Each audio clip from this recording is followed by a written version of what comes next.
Alright ladies, if you have clicked on this video, it probably means that you're thinking about traveling solo. And first, I just want to say props to you. So traveling solo, especially as a woman, can be a somewhat intimidating prospect. But if you decide to do it, which you totally should, it can be one of the most rewarding and exciting experiences of your entire life.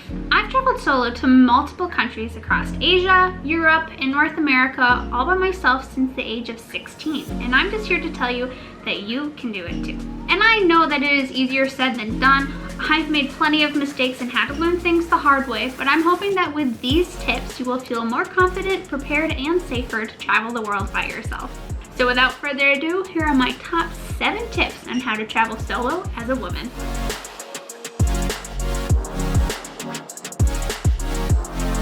Tip number 1, traveling solo does not need to equal loneliness. Some people's biggest fears when they travel alone is thinking that they're going to feel lonely while they're exploring the world, and that just doesn't have to be true. Speaking from experience, I have met so many awesome people while traveling alone. I have met people and exchanged contact information with new friends that I met on planes, people that I roomed with and stayed in hostels, and also met on group tours. So some ways that you can combat feeling lonely while traveling alone is to stay in hostels. It is to initiate conversations with people along the way. It is to join a group tour or a volunteer experience when traveling. I have found that I have been able to create some really incredible bonds with other solo women travelers while traveling.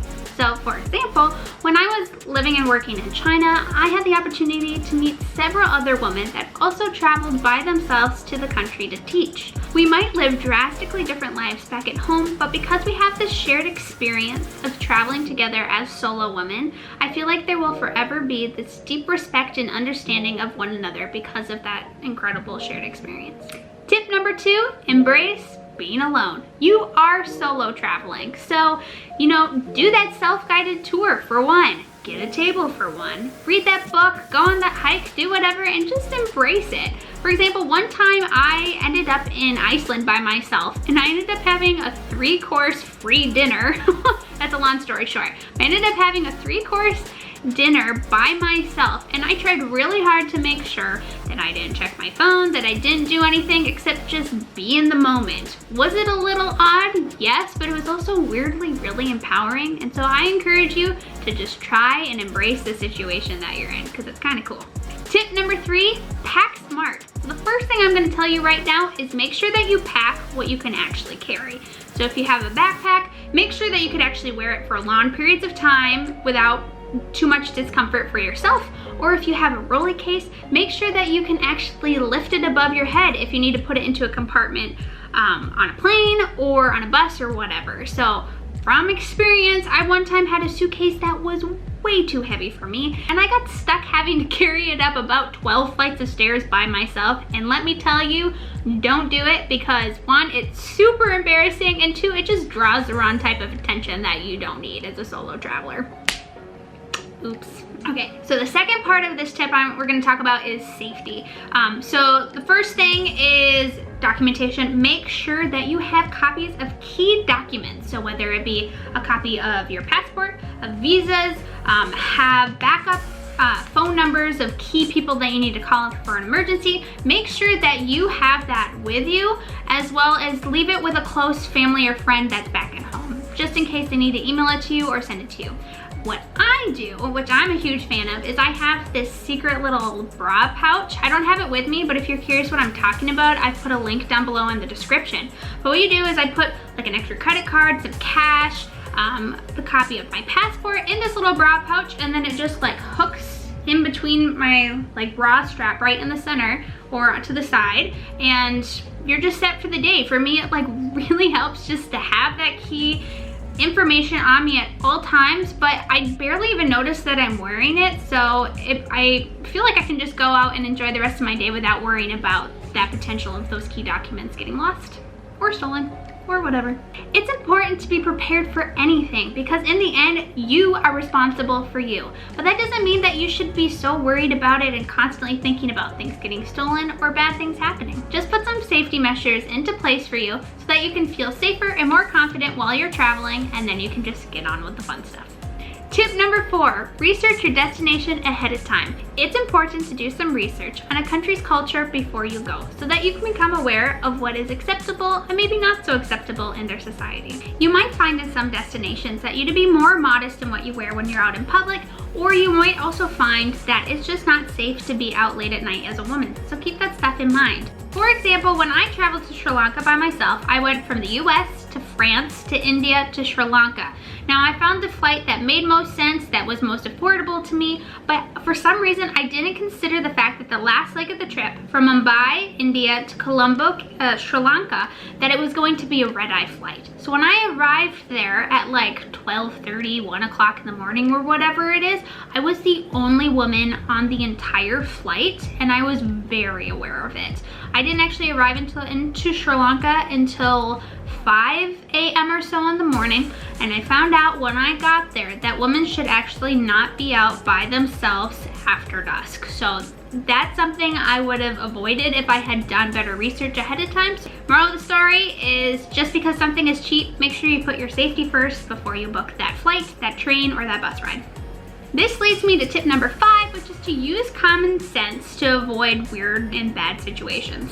As a woman traveling alone, make sure to just use common sense and do not put yourself in high-risk situations. If you wouldn't do it at home, then you definitely shouldn't do it while you're traveling alone. So don't go walking around a city late at night by yourself. Don't go and have one too many drinks at a bar alone. Honestly, I tend to avoid drinking when it's just me traveling. It's just not worth it. But if that's something that you feel comfortable with and you want to do, you know, maybe have a drink at the bar or bring up that bottle of wine back to your hotel room, you know? Party for one. Woo! I would also encourage you to go out and meet other people so that they can be your safety buddy while you are out traveling. There's a lot of people that are in the exact same situation as you, so form a little group and have a safe, fun time together. I'll also add, try not to draw that much attention to yourself while you're traveling. That includes not wearing really expensive jewelry, or be careful with expensive items that you might have. I myself travel with a camera, so I make sure that when I use it at the site that I need, and then I put it away when I'm going from place to place. I'd also say don't wear political anything while you're traveling. If you're traveling to a more conservative country, then maybe don't show as much skin. But if you're in the French Riviera or Australia or someplace like that, then wear that bikini, wear that crop top, enjoy it, whatever. It's totally fine, but if you're in a more conservative place, it might be a good idea to cover your shoulders, have a scarf if you need to cover your head. Know when it's okay to draw attention to yourself and when it's not such a great idea. So do your best to blend in with the locals as best as you can, or at least just don't make yourself an easy target. Tip number 6, make sure to document your adventures as much as you possibly can. Whether that be taking photos, journaling, or whatever's the best thing for you, I would highly encourage taking some time out of your day to do just that. Personally, for me, I love photography. So when I was in Sri Lanka, I decided to almost do this mini portrait project for myself where I went around taking different photos of both the locals or other travelers, solo travelers that I met along the way. And it is something that I didn't do for Instagram or to get likes or comments or anything like that. It was just a way for me to preserve those special moments, the place, the incredible people that I met. And to this day, I still love looking back at those photos. However you choose to preserve those memories and the special time in your life, just make sure to dedicate a little bit of time, because I assure you, when you look back on this, you will remember your time traveling as a solo woman in a very just proud way.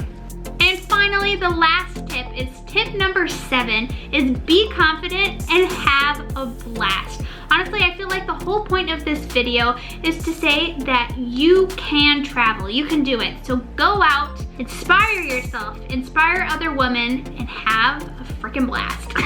If you are confident, I truly believe that you can do anything. So if you're feeling anxious before you leave, that is totally normal. I would actually argue that that's pretty healthy and normal.